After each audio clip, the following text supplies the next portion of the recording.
gentlemen, I'd like to introduce one of Northwest Arkansas JDRF ambassadors and 2017 JDRF Children's Congress delegate, Miss Kathlyn, aka Kat Lynch.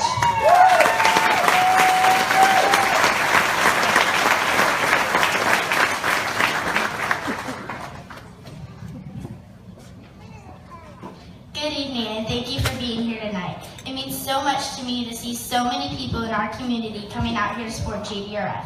My name is Kathlyn Lynch. I am 12 years old, and I was diagnosed with T1D on December 9, 2012. That day, my life was changed forever. So before I was diagnosed, I was in 2nd grade doing what I love, dancing, hanging out with friends, and getting straight A's in school.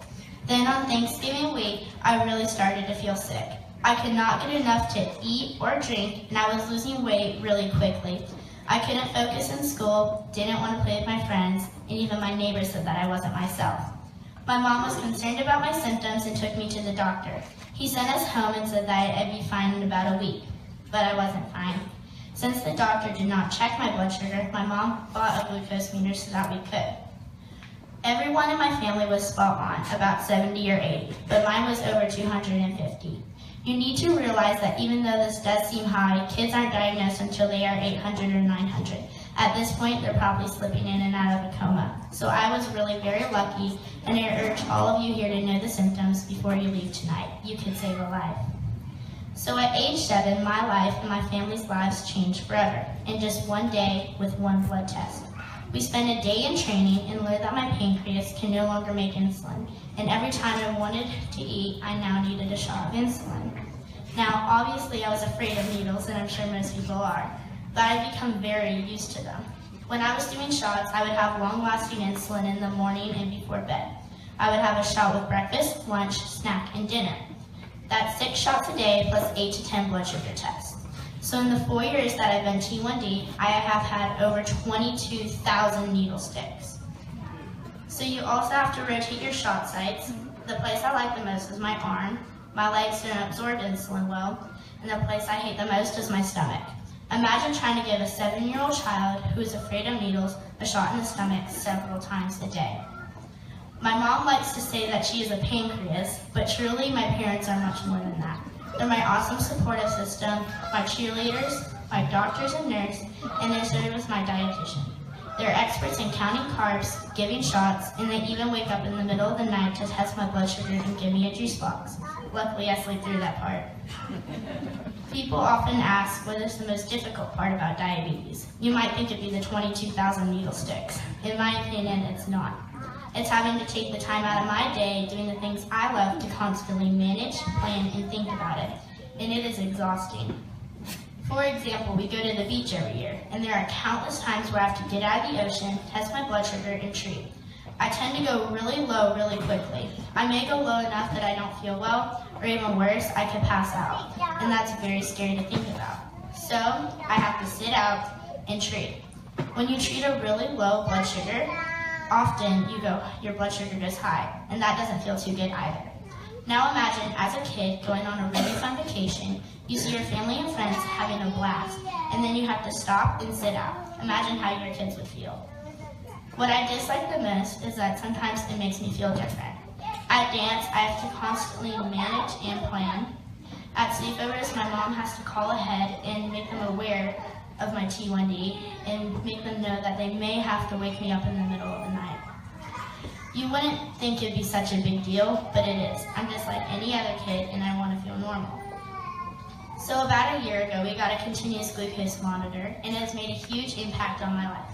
I wear it on my stomach and the needle has a thickness of 2 strands of hair. It reads my blood sugar every 5 minutes and I can see it on my phone if I feel low in class. It has made things way easier, but I still have a device stuck to me with adhesive and a needle. So this past February, I got my first insulin pump, and I wear it on my lower back. I change it out every 3 days, and it's actually kind of frustrating when people find out that you're a T1D because the first thing they ask is, are you on the pump? They think that you don't have to worry, but I can assure you that I'm still managing my blood sugar, carbs, and activity on the pump. I love the convenience, and I don't have my mom chasing me around with needles anymore. However, both the pump and the continuous glucose monitor make me feel different. I hate wearing them to the beach or the pool and having to explain what they are and why I need them to live. It's just something else that makes me feel different. One really awesome thing that I wanted to share was that when I was diagnosed, I was told that the artificial pancreas would be released in the next 10 to 15 years. Well, here we are less than 5 years out, and the first closed-loop artificial pancreas is scheduled to be released later this year. That is a direct result of JDRF and the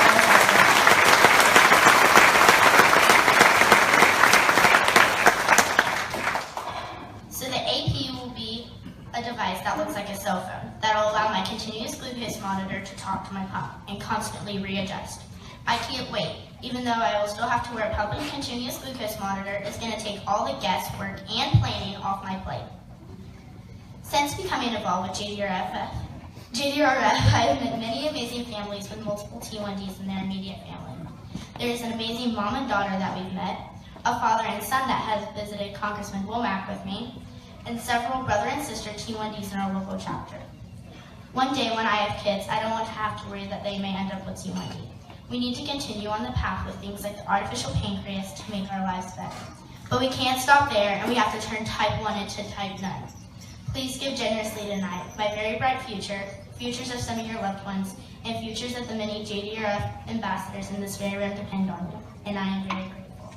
Thank you.